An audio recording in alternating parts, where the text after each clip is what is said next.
Welcome back to your City Council Minute. Today, we're looking at what happened at the March 2022 City Council meeting. There were two special presentations at the start of the meeting.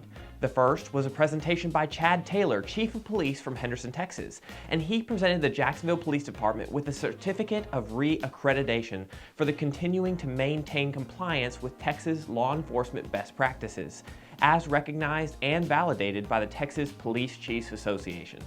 The second special presentation was from JEDCO President Shane Pace, where he delivered the Employer of the Month Award to STS Recycling. During citizen participation, 3 members of the public spoke. John Taylor presented a new book published by the Vanishing Texana Museum about Jacksonville's sesquicentennial. Freddie Suarez spoke regarding the sale of plants by locals near state highways, and Shelley Brown spoke about some issues at the intersection of Cherry and Kickapoo Street due to some construction work. Next, the council reopened a public hearing from the February meeting regarding a request for a special use permit allowing the owner of a commercial property at 400 West Larissa to live in a portion of the building while the rest would operate as commercial space. The request was granted unanimously. The second public hearing was a request for a zone change of 0.6 of an acre of property from planned development to multifamily low density. The council unanimously voted to instead change it to 1 and 2 family. The requester was not present to speak for or against the decision. Item 9 was a presentation by the city's outside auditor, Patillo, Brown & Hill. They presented findings of a well-run finance department with a generous fund balance that exceeds industry standards. They also expect the department to receive another award this year for excellence in financial reporting.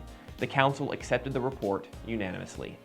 They then considered their brief consent agenda to approve 1, a property tax refund to MRP Jacksonville TX LLC, who overpaid in taxes, 2, approve a new bank account for 2022 tax note proceeds, and 3, to approve the appointment of election workers for the upcoming May 7th election. This was also passed unanimously. The city manager presented an ordinance authorizing the city to issue and sell tax notes to fund both the purchase and renovation of the Cherokee Ranch Clubhouse for use as a civic center for the city. The council passed the ordinance unanimously. The council considered and passed 2 new regulatory ordinances. The first was an ordinance to update regulations of itinerant vendors or traveling vendors, and the second was to regulate food trucks and mobile food parks. These were previously all in one ordinance, and the council decided to separate them into 2 separate ordinances and update them. For more details on these ordinances and the requirements for vendors, please visit our website at jacksonvilletx.org. The council approved the purchase of all new laptops and printers for police vehicles totaling $130,094 using the American Rescue Plan Act funds. These will be an upgrade from existing equipment and will allow for additional police presence in the community, as officers will not have to return to the office to write reports. They also approved the purchase of 2 new police Tahoes. Next, the council awarded a bid for an annual supply of water treatment chemicals, locking in prices for the next year. The council then approved the closure of some downtown city streets for the Fred Douglass Alumni Association's Centennial Celebration Parade on July 30th, starting at 8 a.m. Last on the agenda was the open forum for the mayor, city council, and the city manager's report.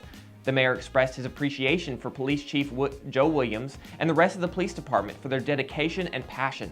His experience as a part of the Citizens Police Academy further opened his eyes to what our officers deal with on a day-to-day basis and stirred in him a great respect. Mayor Pro Tem Rob Goen presented a desire to show solidarity with the people of Ukraine during this time of tragic war and sacrifice for freedom. He presented a new city logo that will appear on our website and Facebook page to show solidarity with the people of Ukraine for a short period of time.